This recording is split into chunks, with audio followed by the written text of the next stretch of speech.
আচার খেতে সবাই কম বেশি পছন্দ করি। দেরি হলেও আজ নিয়ে এলাম টক ঝাল মিষ্টি আমের আচার। বিভিন্ন টিপস সহ আচারটি তৈরি করে দেখাবো, যেটা জানলে যে কোনো আচারই সারা বছর বাইরে রেখে খেতে পারবেন। একদম সিম্পলভাবে বানিয়েছি, কিন্তু খেতে অনেক স্বাদ। এই মজাদার আচারটি পেতে হলে সম্পূর্ণ ভিডিওতে দেখতে হবে। তো চলুন দেখে নেই। তার জন্য এখানে নিয়েছি 1.5 কেজি পরিমাণ কাঁচা আম। আমগুলোকে ভালো করে ধুয়ে পানি শুকিয়ে আমের খোসা ফেলে দিয়ে এভাবে টুকরো করে কেটে নিয়েছি। তারপরে এর মধ্যে দিয়েছি 1 চা চামচ হলুদের গুঁড়ো, আধা চা চামচ মরিচের গুঁড়ো। ঝাল লবণটা আপনাদের স্বাদ অনুযায়ী দিতে পারেন। এ সময় কিন্তু কোনো রকম লবণ ছাড়াই আমগুলোকে মশলা দিয়ে মাখিয়ে নিয়েছি। লবণটা শুরুতেই দিলে অনেক পানি ছেড়ে দেবে। এভাবে একবার তৈরি করে দেখুন, খুব সুন্দর হবে। তবে রোদে যদি দিতে পারেন তাহলে লবণটা দিতে পারেন। আমি তো রোদে দিব না, তাই লবণটা দিলাম না। এবার এগুলোকে এক সাইডে রেখে একটি মশলা তৈরি করে নেব। তার জন্য চুলায় একটি ফ্রাই প্যানে প্রথমে 2টি শুকনো লঙ্কা ভেজে নিয়েছি 1 মিনিটের মতো। এরপর দিয়েছি 1 টেবিল চামচ গোটা ধনিয়া, 1 টেবিল চামচ মিষ্টি জিরা, 1 টেবিল চামচ গোটা জিরা, 1 চা চামচ জোয়ান, হাফ চা চামচ গোলমরিচ। আমি মশলাটা একটু বেশি করে তৈরি করব। এখান থেকে 2 চা চামচ গুঁড়ো ব্যবহার করব, বাকিটা রেখে দেব অন্য সময় ব্যবহার করার জন্য। চুলার জালটাকে লো ফ্লেমে রেখে নেড়েচেড়ে ভেজে নেব। মশলাগুলো ফুটে উঠলে চুলা থেকে নামিয়ে ঠান্ডা করে গুঁড়ো করে নিতে হবে। খেয়াল রাখতে হবে মশলাটা যেন পুড়ে না যায়, তাহলে মশলাটা তেতো হয়ে যাবে। আর এই গুঁড়োটা বেশি মিহি করব না, ঠিক এরকম দানা দানা হবে। এরপরে আচারটি তৈরি করে নেব। তার জন্য চুলায় একটি ননস্টিকের প্যানে হাফ কাপ অর্থাৎ 100 গ্রামের মতো খাঁটি সরিষার তেল গরম করতে দিয়েছি। 1 বছরের জন্য ভালো রাখতে হলে তেলটা একটু বাড়িয়ে দিতে পারেন, এতে করে আচারটা ভালো থাকবে।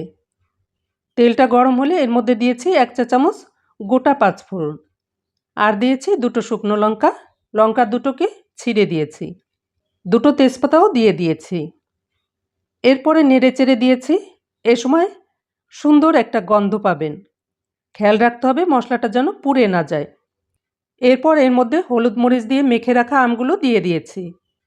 তারপর নেড়েচেড়ে কিছু সময় ভাজতে থাকবো।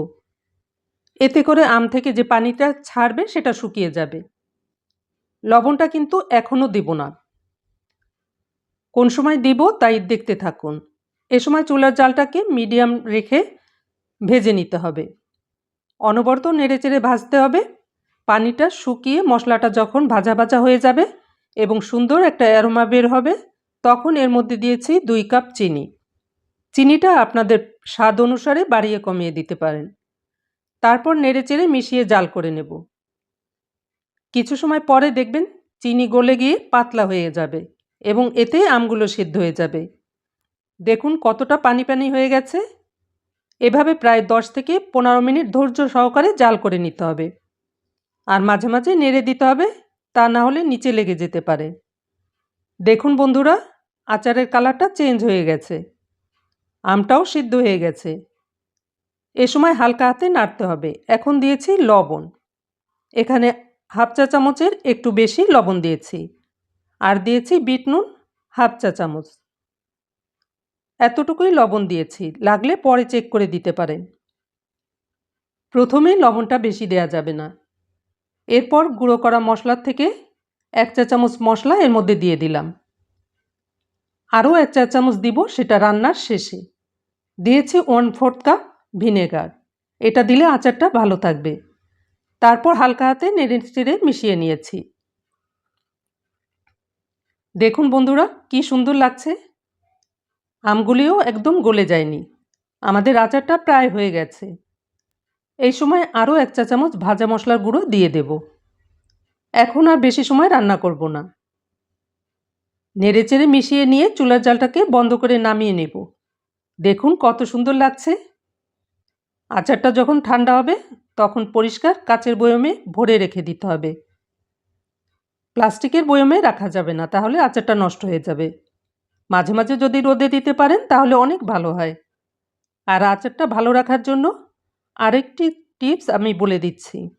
কিছুটা সরিষার তেল গরম করে আচারের বয়মে প্রথমে তেলটা দিয়ে তারপরে আচারটা রাখবেন। আচারটা রাখার পরেও আবার আচারের উপরে কিছুটা তেল দিয়ে রেখে দেবেন, তার মানে আচারটা যেন তেলের মধ্যে থাকে। এভাবে রাখলে 1 বছরেও আচার নষ্ট হবে না। গরম অবস্থায় একটি ঝাঁপি দিয়ে ঢেকে রাখবেন, তারপর ঠান্ডা হলে বয়মে ভরতে হবে। আমি আর দেখাচ্ছি না, কারণ এটা তো সবাই পারবেন। এখন তাহলে রাখছি, সবাই ভালো থাকবেন, সুস্থ থাকবেন, আর রেসিপিটি ভালো লাগলে সবার সঙ্গে শেয়ার করবেন। Good bye.